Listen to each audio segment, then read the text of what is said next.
Hi friends, I am Abhishek. Welcome to my YouTube channel the ocean of Shiksha. तो अभी जो हमारा वीडियो डिस्कशन चल रहा है वो क्लास 12th का हम फिफ्थ चैप्टर डिस्कस कर रहे हैं, जो कि हमारा contemporary south Asia.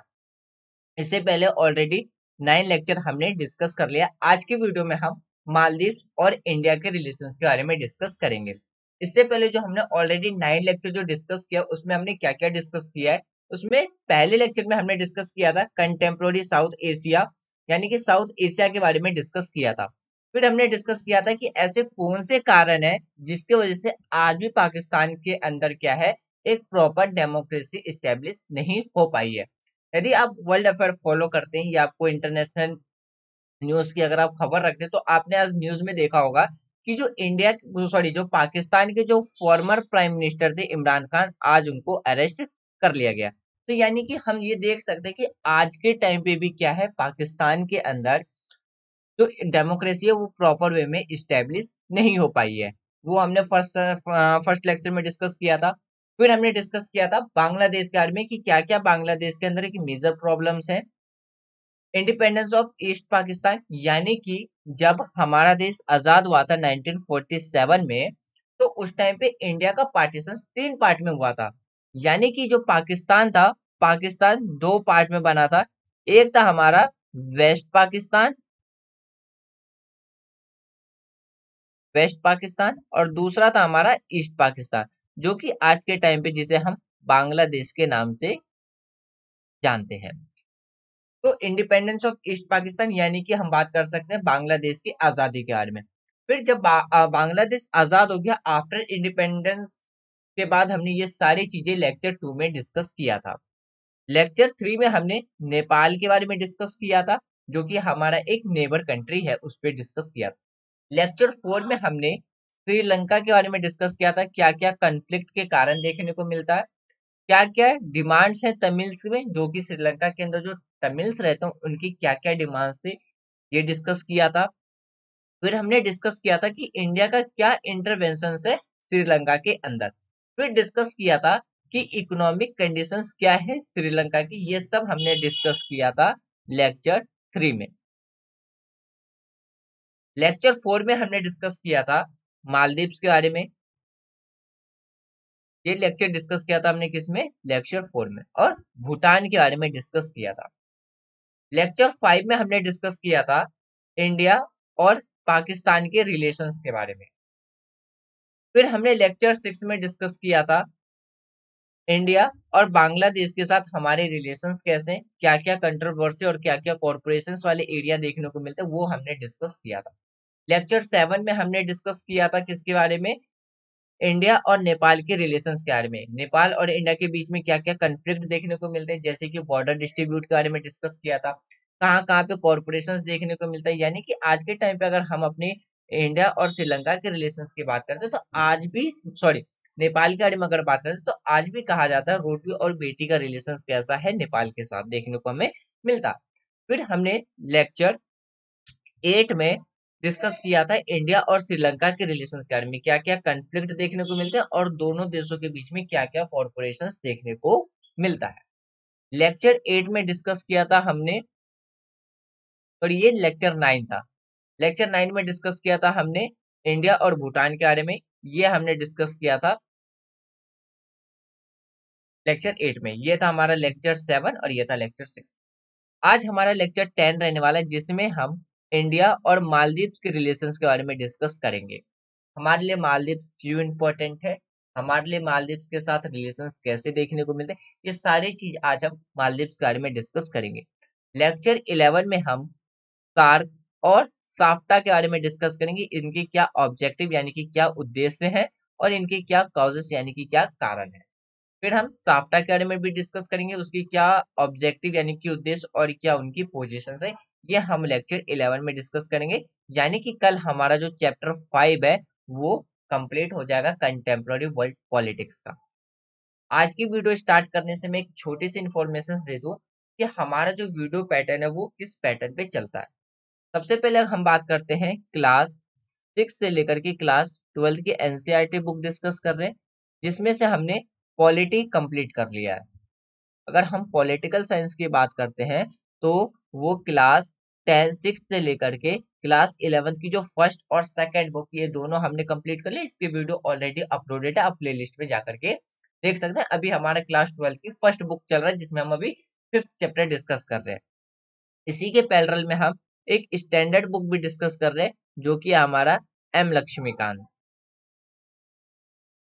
M Laxmikant, जिसमें से हमने टोटल चैप्टर 1 से लेकर चैप्टर 16 तक डिस्कस कर लिया विथ एमसीक्यू क्वेश्चंस प्रैक्टिस के साथ। यानी कि आपको चैप्टर 1 से लेकर के चैप्टर 16 का पूरा ब्रीफ डिस्कस के साथ हमने क्या किया, एमसीक्यू क्वेश्चंस भी प्रैक्टिस किया है। तो वो भी आप प्लेलिस्ट में जाकर के देख सकते हैं। ये सारे वीडियो ऑलरेडी फ्री अपलोडेड है। और यानी कि हम लक्ष्मीकांत में अगर चैप्टर 1 से 16 तक बात करें तो टोटल 2 पार्ट में, और इन दोनों पार्ट को आपका 2 टेस्ट सीरीज भी देखने को मिल जाएगा प्लेलिस्ट में। तो आप एज ए टेस्ट की तरह भी एमसीक्यू क्वेश्चंस वीडियो देख सकते हैं। फिर बात करते हैं हम संडे को। हर संडे हम 27 year UPSC prelims questions paper discuss कर रहे हैं, जो कि हमारा 5 यूनिट में डिवाइडेड है। पहला यूनिट हमारा कंप्लीट हो चुका है, जो कि था हमारा किसका, हिस्ट्री का। हिस्ट्री हमारा 4 सीरीज में डिवाइडेड था, ancient history, medieval history, modern history और इंडियन नेशनल मूवमेंट। इन सबके एमसीक्यू क्वेश्चंस हमने प्रैक्टिस किया है। वो क्वेश्चंस जो 27 ईयर यानी कि 1995 से लेकर के 2021 तक में जो भी यूपीएससी ने प्रीलिम्स में हिस्ट्री से क्वेश्चंस पूछे, वो सारे हमने ब्रीफ में डिस्कस किया है, और वो सारे वीडियो ऑलरेडी अपलोडेड है, आप प्ले लिस्ट में जाकर के देख सकते हैं। अभी हमारा यूनिट 2 चल रहा है, जो कि है हमारा अभी पॉलिटिकल का। पॉलिटिकल में अभी हम जो हमारा फर्स्ट सीरीज है इंडियन कॉन्स्टिट्यूशन, उसको डिस्कस कर रहे हैं। जब हमारा सेकेंड यूनिट कंप्लीट हो जाएगा, तब हम अपना थर्ड यूनिट डिस्कस करेंगे, जो कि होगा हमारा जियोग्राफी। जब हमारा थर्ड यूनिट कंप्लीट हो जाएगा, तब हम स्टार्ट करेंगे अपना फोर्थ यूनिट, जो कि होगा हमारा इकोनॉमिक्स। और इकोनॉमिक्स जब कंप्लीट हो जाएगा, तब हम अपना फिफ्थ यूनिट स्टार्ट करेंगे, जो कि होगा हमारा सीसेट, जो कि एक क्वालिफाइंग पेपर होता है। तो इस पैटर्न में हमारा वीडियो सीरीज अभी चल रहा है, और आगे इसी पैटर्न पे कंटिन्यू चलता रहेगा। तो चलिए स्टार्ट करते हैं हम अपना आज का डिस्कशन, जिसमें हम इंडिया और मालदीव्स के रिलेशंस के बारे में डिस्कस करेंगे। आज हम इंडिया और मालदीव्स के रिलेशंस के बारे में डिस्कस करते हैं। अगर हम बात करते हैं इंडिया और मालदीव्स, जब 1965 में मालदीव इंडिपेंडेंस हुआ, तो इंडिया उस फर्स्ट नेशंस में से एक देश था जिसके द्वारा रीऑर्गेनाइज किया गया था कि मालदीव्स क्या है, एक इंडिपेंडेंस नेशन है। और इंडिया के द्वारा पहला डेवलपमेंटिक रिलेशन स्टैब्लिश किया गया था मालदीव्स के साथ, जैसे ही मालदीव्स इंडिपेंडेंस हुआ था उसके बाद। अगर हम इंडिया और मालदीव्स के रिलेशंस की बात करते हैं, तो अगर हम इंडिया और मालदीव के रिलेशंस की बात करते हैं, तो ethnic, linguistic, culture, religious, commercial, हर तरीके से क्या है, इंडिया और जो मालदीव है अपनी जो रिलेशंस है उसको क्या करता है, इंजॉय करता है। इंडिया और मालदीव के रिलेशंस की बात करते हैं, तो दोनों की जो रिलेशंस है काफी ज्यादा क्या है, एक ट्रेडिशनल, यानी कि दोनों देशों के द्वारा जो भी आपसी संबंध है, उसको दोनों देशों के द्वारा उसका आनंद लिया जाता है। वहीं पे बात करते हैं कि जब अब्दुल्ला यामीन की सरकार थी, यानी कि 2013 से लेकर के जो 2018 तक की जो अब्दुल्ला यामीन की जो प्रेसिडेंसी आई थी, उस टाइम पे क्या हुआ था, चाइना के साथ इनकी जो बायलैटरल रिलेशंस है उसमें कुछ ज्यादा प्रमोट उनके रिलेशंस में देखने को मिला था, जिसमें इकोनॉमिक और स्ट्रेटेजिक रिलेशंस चाइना के साथ हमें उस टाइम पे ग्रो देखने को मिला था। लेकिन अगर हम इंडिया और मालदीव के रिलेशंस की बात करते हैं, तो मालदीव हमारा एक वेस्टर्न इंडियन ओशियंस में होने की वजह से वो हमारे लिए काफी ज्यादा इम्पोर्टेंट है। इसीलिए आज के टाइम पे अगर हम इंडिया और मालदीव के रिलेशंस की बात करते हैं, तो वो काफी ज्यादा अच्छे देखने को मिलते हैं। अगर हम इंडिया और मालदीव के इम्पोर्टेंस की बात करें, यानी कि हमारे लिए क्यों मालदीव इम्पोर्टेंट है, तो सबसे पहले निकल के आता है एक स्ट्रेटेजिक इम्पोर्टेंस के रूप में। यानी कि अगर हम मालदीव हमारे लिए क्या है, एक इकोनॉमिक रूप से भी इम्पोर्टेंट है। फिर बात करते हैं सिक्योरिटी पर्पज से भी इम्पोर्टेंट है। फिर जो एंटी टेरर जो ऑपरेशंस है उसके लिए भी मालदीव्स हमारे लिए काफी ज्यादा इंपॉर्टेंट है, और जो ग्लोबल लेवल पे जो सपोर्ट्स मिलता है वो भी मालदीव्स के द्वारा दिए जाते हैं। अगर हम ओवरऑल कहें कि हमारा जो रिलेशन है वो मालदीव के साथ काफी ज्यादा अच्छे देखने को मिलते हैं। अगर हम इकोनॉमिक पॉइंट ऑफ व्यू से देखते हैं तो मालदीव एक छोटा आकार, यानी कि अगर हम बात करते हैं मालदीव बेशक एक छोटा सा आइसलैंड कंट्री है, लेकिन अगर बात करते हैं वो अपने लोकेशंस की वजह से क्या है, जियोग्राफिक लोकेशंस की वजह से मालदीव काफी ज्यादा एक इम्पोर्टेंट यानी कि एक अट्रैक्टिव नेशंस बना हुआ है डेवलप और डेवलपिंग कंट्रीज के लिए। इसके पॉइंट्स ऑफ जो की यानी कि की इंटरनेशनल शिपिंग लाइन्स है उसके पॉइंट ऑफ व्यू से देखते हैं, उसके रिस्पेक्ट्स टू देखते हैं, तो जो मालदीव्स है वो काफी ज्यादा एक स्ट्रेटेजिक इंपॉर्टेंस बना हुआ है, एक डेवलप्ड नेशंस के लिए भी और डेवलपिंग कंट्री के लिए, दोनों के लिए बना हुआ है अगर हम इकोनॉमिक पॉइंट ऑफ व्यू से देखते हैं मालदीव्स को। तो फिर अगर हम बात करते हैं जैसे कि जो मालदीव्स है वो इंडियन ओशियंस की जो की हाईवेज जो ग्लोबल ट्रेड है और एनर्जी फ्लो उसके लिए भी काफी ज्यादा एक इम्पोर्टेंट नेशंस हमारे लिए है। यानी कि हिंद महासागर के जो साइड में हम देखते हैं तो वैश्विक व्यापार और ऊर्जा प्रवाह के लिए क्या है, मालदीव्स एक प्रमुख राजमार्ग प्रोवाइड कराने का काम करता है। फिर वहीं पे अगर हम मालदीव्स की ज्योग्राफिकल पोजीशंस की बात करते हैं तो वो एक टोल गेट की तरह काम करता है, कहाँ पे, तो वेस्टर्न इंडियन ओशियन जो कि एक चौक पॉइंट ऑफ कहाँ पे, तो गल्फ ऑफ एडन और स्ट्रेट ऑफ हॉर्मोज में देखने को one on the one handed देखने को मिलता है। फिर वहीं पे अगर हम ईस्टर्न ओशियन साइड पे भी बात करें तो वहां पे भी एक चौक पॉइंट देखने को मिलता है मालदीव, कहाँ पे, तो स्ट्रेट ऑफ मलक्का और अदर के साइड में हमें देखने को मिलता है। वहीं पे अगर हम बात करते हैं जो मालदीव्स है वो हमारे लिए क्या है, एक मालदीव्स हमें क्या है एक्सट्रीमली इंपॉर्टेंस प्रोवाइड कराने का काम करता है। यानी कि अगर हम बात करते हैं हमारी जो वो ब्लू इकोनॉमिक है तो उसके लिए वो क्या करता है, एक स्ट्रेंथ प्रोवाइड कराने का भी काम मालदीव्स के द्वारा किया जाता है, जो कि एक सुटेबल मेंटेन और यूटिलाइजेशन फॉर जो भी मेनराइन रिसोर्सेस है उसके लिए वो एक एक्सट्रीमली इंपॉर्टेंस प्रोवाइड कराने का काम करता है। यानी कि जो हमारी ब्लू इकोनॉमिक है जिसमें अगर हम बात करते हैं एक सस्टेनेबल मैनेजमेंट यूटिलाइजेशन ऑफ जो भी समुद्र के अंदर जो हमें रिसोर्सेस मिलते हैं उसके लिए क्या है, जो मालदीव से हमें क्या है वो एक हमारे लिए काफी ज्यादा एक एक्सट्रीमली इंपॉर्टेंट स्ट्रेंथ यानी कि एक मजबूती प्रोवाइड कराने का काम करता है। अगर हम सिक्योरिटी पॉइंट ऑफ व्यू से देखते हैं तो मालदीव्स हमारे लिए काफी ज्यादा इंपॉर्टेंट है पॉलिटिकल स्टेबिलिटी और जो कि इंडियन ओशियंस है उसकी सिक्योरिटी के लिए, जो कि हमारा एक नेबर्स कंट्री है। और प्रोटेक्ट अगर हम बात करते हैं इंडियन ट्रेड और इन्वेस्टमेंट के लिए भी क्या वो क्या करता है, हमारे लिए काफी ज्यादा इंपॉर्टेंट है। यानी कि बात करें मालदीव क्या है, जो हमारे इंडियन ओशियन में पड़ोस में क्या है एक राजनीतिक स्थिरता और सुरक्षा, भारत व्यापार की निवेश की सुरक्षा के लिए भी काफी ज्यादा इंपॉर्टेंट है। फिर बात करते हैं किस बारे में, इंडियन ओशियंस में पीस और सुरक्षा को बनाए रखने के लिए उनकी जिम्मे अगर हम बात करते हैं जो हमारी कंट्री है, हमारा जो नेशन है इंडिया, तो इंडियन ओशियंस में पीस और सुरक्षा बनाए रखने की हमारी जिम्मेदारी है। इसीलिए भारत और जो मालदीव्स को की अगर बात करते हैं तो यह हमारी रिस्पॉन्सिबिलिटी होती है कि जो पैसिफिक स्ट्रेटेजी है कि हम उसमें मालदीव्स का सपोर्ट करें। जैसे कि हम क्वाड की बात करते हैं तो क्वाड क्या है, एक स्ट्रेटेजिक एग्रीमेंट है किसके बीच में, इंडिया, यूएसए, जापान और ऑस्ट्रेलिया के बीच में। तो इसलिए हमारी रिस्पॉन्सिबिलिटी बनती है कि हम उसमें मालदीव्स को सपोर्ट के रूप में हम उसे देखें। फिर वहीं पे अगर हम आगे बात करते हैं तो इंडिया अगर हम बात करते हैं हम अपनी कंट्री की, तो वो क्या है एक युद्ध सुरक्षा प्रदाता देने का काम करता है किसको, मालदीव्स को। यानी कि इंडिया क्या करता है, एक सिक्योरिटी प्रोवाइडर है किसका, मालदीव्स का। इसलिए हमारी रिस्पॉन्सिबिलिटी बन जाता है कि पीस और सिक्योरिटी इस रीजन में मेंटेन करके रखे। अगर इसीलिए बात करते हैं, इसीलिए दोनों देशों के बीच में अगर हम पूरे दृष्टिकोण से बात करें तो हम इस पर भी काम कर रहे हैं। अगर आप बात करते हैं जैसे कि तीसरा पॉइंट है हमारा एंटी टेरर ऑपरेशंस के बारे में, यानी कि जो भी टेररिस्ट जैसी जो एक्टिविटीज है उसके विरोध में जो भी हमारे अभियान जो जो भी हम ऑपरेशंस करते हैं तो उसमें भी मालदीव्स का काफी ज्यादा एक इम्पोर्टेंट रोल देखने को मिलता है। यानी कि अगर हम बात करते हैं आतंकी जो भी, अगर हम टेरर ऑपरेशंस की बात करते हैं के विरुद्ध में जो भी हम ऑपरेशन चलाते हैं तो उसमें मालदीव हमेशा से हमारी सपोर्ट में खड़ा हुआ नजर मिलता है।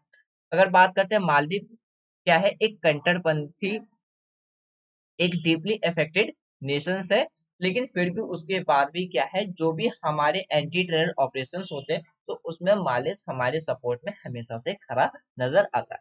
वहीं पे अगर बात करते हैं इंडिया और जो मालदीव है, वो अपने गहरे रक्षा सहयोग के साथ साथ क्या है, जो भी टेररिज्म एंटी टेरर जो ऑपरेशंस में भी क्या है, यानी कि विरोध उपायों के लिए भी क्या है, लगे हुए। आज के टाइम पे इंडिया और मालदीव दोनों ही नेशंस की अगर हम बात करते हैं तो दोनों ही देश क्या करते हैं, एक डीप डिफेंस कॉर्पोरेशंस में, जिसमें कि टेररिज्म को किस तरीके से काउंटर किया जाए, तो दोनों देश एक दूसरे के साथ काफी डीपली कॉर्पोरेशंस में डिफेंस के रूप में दोनों देश एक दूसरे के साथ खड़े। अगर हम दोनों देशों की बात करते हैं, दोनों देशों के साइड पे क्या है, meeting of joint working group on the counter terrorism, countering violent extremes and deradicalisations. यानी कि अगर बात करते हैं दोनों साइड्स की बात करते हैं तो आतंकवाद का मुकाबला करने के लिए, हिंसक जो भी उग्रवाद का मुकाबला करने के लिए, कट्टरपंथी से मुक्त, अपने नेशंस को कट्टरपंथी से मुक्त करने के लिए दोनों देश एक दूसरे के साथ बैठ करके प्लानिंग आयोजित, यानी कि प्लानिंग करते हैं, दोनों एक दूसरे के साथ क्या करते हैं, कॉर्पोरेट करते हैं। अगर हम ग्लोबल सपोर्ट की बात करते हैं तो मालदीव हमेशा से यूएनओ में हमारे लिए परमानेंट सीट के लिए क्या करता है, एक परमानेंट सीट के कैंडिडेट के रूप में सपोर्ट करता रहा है।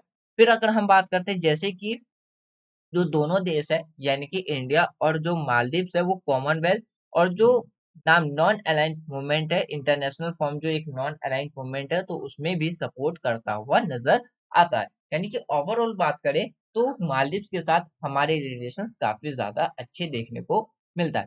फिर बात करते हैं जो भी चीन की जो महत्वाकांक्षाएं पर क्या है, अंकुश लगाने का भी काम हमें मालदीव के द्वारा देखने को मिलता है।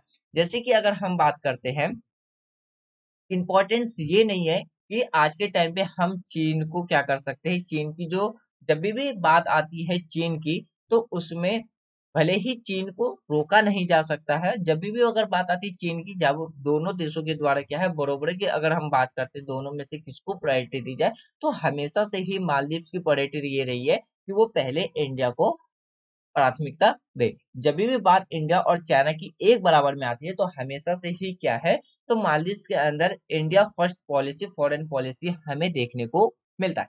यानी कि अगर हम इंडिया की अगर बात करते हैं, जैसे ही मालदीव के अंदर जो सोहिल गवर्नमेंट पावर में आई तो उनके द्वारा ये कहा गया था कि first policy is my for, यानी कि India first policy is my foreign policy, उनके द्वारा ये कहा गया था कि इंडिया जो फर्स्ट पॉलिसी वो क्या होगी, उनकी विदेश नीति होगी। तो यहाँ पे हम क्या देख सकते हैं कि जब भी अगर चाइना की महत्वाकांक्षाओं की बात आती है तो वहां पे पहले किसको प्रायोरिटी दी जाती है मालदीव के अंदर, तो इंडिया को दी जाती है। फिर बात करते हैं 2016 में, फिर एक्शन प्लान बिटवीन, यानी कि इंडिया और मालदीव के बीच पे क्या है, दोनों देशों के बीच में डिफेंस कॉर्पोरेशंस के बीच पे क्या है, एक साइन किया गया था जिसपे शेयर करेंगे दोनों स्ट्रेटेजिक और सिक्योरिटी इंटरेस्ट दोनों देशों के बीच में। कहा, तो इंडियन ओशियन रीजन में। ये तो थे रिलेशन, हमारे और हमारे और मालदीव के साथ हमारे रिलेशंस के, लेकिन कुछ चैलेंजेस भी हमें देखने को मिलता है। जैसे कि बात करते हैं डोमेस्टिक पॉलिटिकल जो शिकायतें हैं उसमें भी हमें उस रूप में हमें क्या है, एक चैलेंजेस देखने को मिलता है। यानी कि अगर बात करते हैं जो भी डेमोक्रेटिक इंस्टीट्यूशंस है वो क्या है, काफी ज्यादा वीक है। यानी कि बात करते हैं यदि प्रभावी ढंग से शांति नहीं किया गया तो जो नाजुक लोकतंत्र की जो कट्टरपंथी विचारधाराओं के लिए वो क्या है, अति संवेदनशील हो सकता है। तो ये कुछ चुनौती देखने को मिलता है हमें कहा, इंडिया और मालदीव के रिलेशंस के बीच में। फिर वहीं पे बात करते हैं आतंक, यानी कि जो hub of terrorism, political instability and so economic instability are the main drivers fuelling the rise of Islamist radicalism in the island nations. यानी कि अगर हम मालदीव की बात करते हैं तो वो आज के टाइम पे क्या है, एक हब टेररिज्म की वजह से, पॉलिटिकल इनस्टेबिलिटी, तो सो तो इकोनॉमिक इंस्टेबिलिटी एक मेन कारण है, यानी कि एक आर्थिक स्थिरता एक मेन कारण निकल करके आती है किसकी, इस जो हमारा द्वीप राष्ट्र है मालदीव, उसमें इस्लामिक, यानी कि इस्लामवादी कट्टरपंथी के उदय को बढ़ावा देने का ये क्या है, एक मुख्य चालक, यानी कि एक मुख्य कारक के रूप में हम देख सकते हैं। फिर वहीं पे अगर बात करें सऊदी अरेबिया के द्वारा जो भी मालदीव की जो कट्टरपंथी बनाया जा रहा है, यानी कि अगर बात करते हैं ये किसके द्वारा बनाया जा रहा है, सऊदी अरेबिया के द्वारा मालदीव को कट्टरपंथी बनाया जा रहा है। मालदीव के प्रति जो भी व्यक्ति के जो मामले हैं सबसे अधिक संख्या में क्या है, वो ISIS के टेररिज्म टर्म्स में वो पर कैपिटा देखने को मिलता है। यानी कि अगर मालदीव की जो प्रति व्यक्ति के मामले में सबसे अधिक संख्या में क्या है, हमें ISIS आतंकवादियों में से एक है। फिर बात करते हैं चाइनीज फैक्टर इन मालदीव, यानी कि मालदीव में चीनी कारण, चाइनीज कारण। मालदीव में अगर बात करते हैं तो मालदीव में चीन का जो प्रभाव है वो काफी ज्यादा बढ़ता जा रहा है। बीजिंग के नेतृत्व में अगर हम बात करते हैं तो बड़ी संख्या में एक इन्वेस्टमेंट प्लान किया गया था मालदीव के अंदर, और ये ये चाल रही थी कि जो भी वहां पे जो निष्पादन के जो परिणाम स्वरूप है भारत के लिए क्या है, एक मुख्य का चिंता विषय, यानी कि एक इंडिया के लिए क्या बना रहा, एक मेजर कंकरेंट इंडिया के लिए बना रहा। फिर वही पे बात करते हैं मालदीव दक्षिण एशिया में चीन, यानी कि जो अगर बात करते हैं पिलर इन चीन, string of the pillar construct in south Asia, यानी कि मालदीव दक्षिण एशिया में चीन की जो स्ट्रिंग ऑफ पिलर्स है के निर्माण में भी क्या है, एक महत्वपूर्ण मोती के रूप में भी उभर करके आया है। अब बात करते हैं इकोनॉमिकल क्या चैलेंजेस हमें देखने को मिलता है। अगर हम इकोनॉमिकल चैलेंजेस की बात करते हैं तो बायलैटरल जो ट्रेड है दोनों कंट्री के बीच में, मालदीव और इंडिया के बीच में, वो काफी ज्यादा एक्सट्रीमली हमें लो देखने को मिला है। फिर बात करते हैं किस बारे में, जो भी एंटी इंडिया स्टेटमेंट है जैसे कि इंडिया आउट कैंपेन, हम कहा है तो मालदीव्स के अंदर देखते हैं कि मालदीव्स के अंदर काफी एंटी इंडिया सेंटिमेंट्स यानी कि इंडिया आउट कैंपेन भी चलाया जाता है। अगर बात करते हैं भारत के द्वारा 2010 और 2015 में मालदीव को दिए गए जो हेलीकॉप्टर से, जिस जो हेलीकॉप्टर दिया गया था ध्रुव एडवांस लाइट हेलीकॉप्टर, ये क्या है, एक डिबेट का कारण दोनों देशों के बीच में बना रहा। यानी कि पर लंबे समय तक क्या है, एक विवाद चलता रहा। इसका यूज करना था किसमें, समुद्र में खोज करने के लिए, ओशियंस के अंदर सर्च करने के लिए, कार्य करने के लिए, समुद्री मौसम जो भी ओशियंस के जो भी वेदर्स हैं उसको पे निगरानी रखने के लिए। फिर बात करते हैं एयर लिफ्टिंग, जो भी पेशेंट्स है दोनों देशों के आए, यानी कि इंडिया और जो मालदीव के बीच में जो पेशेंट्स है उनको एयर लिफ्टिंग करने के लिए इसका यूज करना था। लेकिन अगर भारतीय अधिकारियों को बात करते हैं, अधिकारियों की, तो मालदीव नेशनल फेंडेशन यानी कि फेंडेशन फोर्स को प्रशिक्षित करने के लिए भी प्रशिक्षित करने के लिए किया गया था। तो यहाँ पे हम क्या देख सकते हैं, कुछ चैलेंजेस देख सकते हैं। वहीं पे अगर हम बात करते हैं, लेकिन जो भारत विरोधी जो बात करते हैं, जो भी एंटी इंडिया जो कंसिस्टेंसीज हैं, कुछ लोग यह दिखाने की कोशिश कर रहे थे कि इन हेलीकॉप्टर को यानी कि उपहार देकर भारत देश में सैन्य उपस्थिति बना रहा है, लेकिन ऐसा नहीं था। फिर बात करते हैं लैक ऑफ ट्रांसपेरेंसी। आज के टाइम पे अगर हम बात करते हैं, जो भी दोनों देशों के बीच में जो एग्रीमेंट किए जाते हैं, यानी कि जो सोहिल गवर्नमेंट और इंडिया के बीच में जो भी एग्रीमेंट साइन किए गए थे, तो उसमें क्या देखा गया था कि दोनों गवर्नमेंट के साइड से जो लैक ऑफ ट्रांसपेरेंसी यानी कि पारदर्शिता की कमी हमें देखने को मिली थी। तो ये कुछ चैलेंजेस है इंडिया और मालदीव के रिलेशंस में।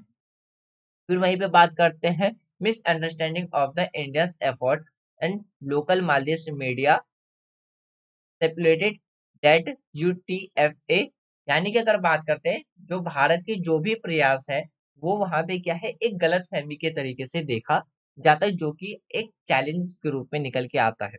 वहां की जो अगर हम बात करते हैं अस्थाई जो मालदीवियन जो मीडियास है, उन्होंने अनुमान लगाया था कि UTF यानी कि बात करते हैं हार्बर जो प्रोजेक्ट है उसमें समझौते पर भारत और मालदीव के बीच में जो भी साइन किए गए थे, जहां पर भारत को राजधानी माले के पास क्या है, राजनीतिक रूप से स्थित एटॉल चुथुर, यानी कि बात करते हैं, फिर बात करते हैं जैसे कि यूथुरु थिला, यानी कि थिला लाहुकू में एक तटरक्षक बंदरगाह को डायोर का विकास करना और रखरखाव करना था, लेकिन एक भारतीय नौसैनिक अड्डे में बदल गया। ये एक अनुमान लगाया गया था किसके द्वारा, जो मालदियन जो लोकल मीडिया है उसके द्वारा। यानी कि हम कह सकते हैं कि इंडिया के द्वारा जो भी एफर्ट लगाए जा रहे हैं मालदीव्स के अंदर, तो वहां पे वहां की जो लोकल मीडिया है उनके द्वारा एक गलत फहमी यानी कि मिसअंडरस्टैंडिंग भी क्या है, एक मेजर चैलेंजेस के रूप में निकल के आई है। अब बात करते हैं कि आगे का रास्ता क्या हो सकता है, यानी कि वे ऑफ फॉरवर्ड क्या हो सकता है। यानी कि बात करते हैं जो इंडिया आउट अभियान है, यानी कि जो भी इंडिया आउट कैंपेन जो चलाने के माध्यम से क्या है, आम नागरिकों की जो लामबंदी है भारत के लिए क्या है, एक चिंता का कारण बना रहा है। इसीलिए भारत को मालदीव में धारणा प्रबंधन पर काम करने की जरूरत है। वहीं पे बात करते हैं भारतीय जो उच्च योग्य क्या कर इसे कर सकता है, उन्हें लोगों को जो अगर बात करते हैं, ये जरूरत है कि वो लोगों की वहां की जो नीड है to earn a goodwill the of the people, यानी कि वहां के लोगों के लिए अगर बात करते हैं, जो आय है वो अर्जित करना एक अच्छी गुड यानी कि एक अच्छा अर्न करने वहां के लोगों के लिए आवश्यकता है। फिर वहीं पे बात करते हैं जलवायु परिवर्तन की वजह से दोनों देश क्या कर सकते हैं, एक दूसरे के साथ काम कर सकते हैं, यानी कि जो भी आज के टाइम पे जो भी क्लाइमेट इशू है, जो भी आज के टाइम पे जो क्लाइमेट चेंजेस हो रहे हैं ओशियंस लेवल पे, या हम बात करते हैं जो इफेक्टेड जो क्लाइमेट चेंजेस जो कि हमारे ओशियंस पे जो इफेक्ट डाल रहे हैं, उसके साथ उसको टैकल करने के लिए दोनों देश मिलकर के एक दूसरे के साथ क्या कर सकते हैं, काम कर सकते हैं। जो भी प्रतिकूल जो समुद्री प्रभाव के खिलाफ क्या है, जो कि अनुकूल और समान उपयोगों पर दोनों देश एक दूसरे के साथ क्या कर सकते हैं, काम कर सकते हैं। काम करने की क्षमता को और अधिक बढ़ा सकते हैं। इस तरीके से हम क्या कर सकते हैं, अपने रिलेशंस कहीं ना कहीं और ज्यादा मजबूत कर सकते हैं। इस क्षमता को अगर बात करते हैं, कल्याणकारी जो भी विदेश नीति है और जो समुद्री सुरक्षा पहल के माध्यम से साकार किया जा सकता है।